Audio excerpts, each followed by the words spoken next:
Proton Experimental has a brand new release available for Linux and the Steam Deck. This is the optional version of the Windows compatibility layer that you can try out. It gets updated more often than the regular version of Proton that games without a Linux version would use.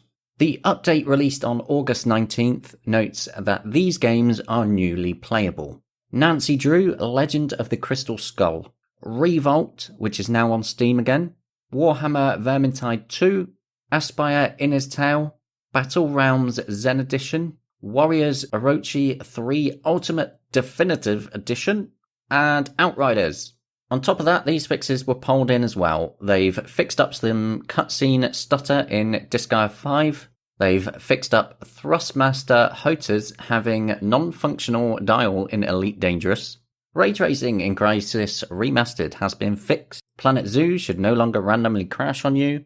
And they've also improved video playback in Dragon's Dogma Dark Arisen.